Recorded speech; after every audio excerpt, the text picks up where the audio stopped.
байцгаана үзье. Өнөөдрийн хичээлээр та бүхэндээ өөрийн хөдөлгөөнөө удирдан хүчийн оновчтой хуваарлах сэдвийг шалгах болсон боллоо. За эхний сэдвээр өгсөн амьд шийдэлтийн техник үзүүлж шийдэж очиод буцаад бүгд өөрийн хөдөлгөөнөө хэрхэн зөв хадгалж байгааг харуулсан хэлбэрээр үзэж байна. За эхний үг нь конусын хоёр тал руу төрж өгөөд тухайн босоо конусын дээр бүгд байршуулад буцаад харинтай голын конусын дээр үзүүлж байгаа. Энэ шийдэлтэй буцаад зөвлөлтөд өгөөд голын конусын дээр очиж харин байрлалд орчих хэрэгтэй. За голын конусоос баруун зүг дэвширгээд үзэж өгөөд бүгдийг цэгэн дотор үлдээгээд цож голынхаа конусанд орчих хэрэгтэй. Энэ хөдөлгөөний ямар нэгэн хөдөлгөөнөө өдөрдох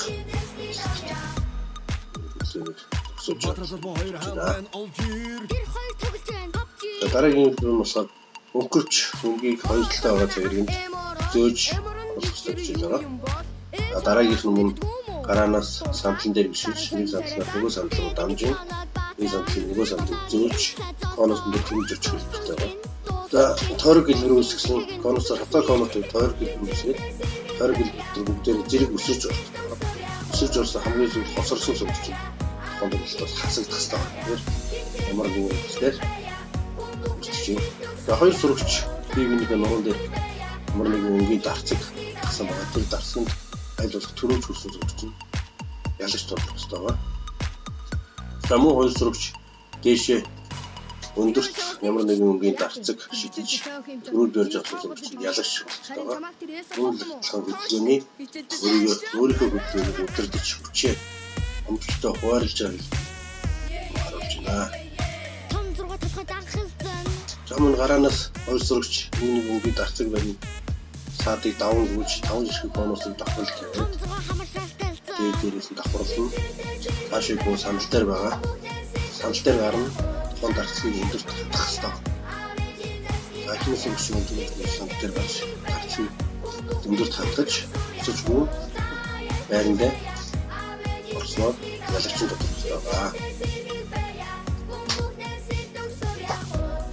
Замун конусын дээгүүр давж хараач гол саадан доогуур мөсөн дараагийн жижиг намхан саадан дээр хараад дараагийн өндөр саадан доогуур их байгаа мөн хөдөлгөөний хэвлэл хадгалж хүчийн оновчтой хуваарлж байгаа гэж би үзэж байна.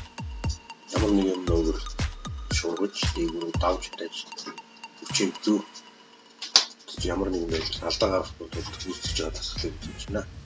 За суугаа байдлаар толгойн дээгүүрээ том бөмбөгийг хоошоо ардаа дамжуулах хэрэгтэй байгаа. Ардаа хамгийн ардлын дээр бөмбөг очсноор хамгийн уулталтай сууж бөмбөгийг хоошоо явуулсаар энэ дээгүүр толгойн гоорыг хоошоо дамжуулах гэж үзэж байна. За бүх сурагчид нэг цагирган дотор зогссон байгаа хамгийн ард талд илүү цагирг байгаа. Тэр цагиргийг дамжуулан уулталцаа авч тавьж дараагийн сурагчид бүгд уушаа төгөг хэлбэр байрлалыг хэлэх хэрэгтэй байгаа.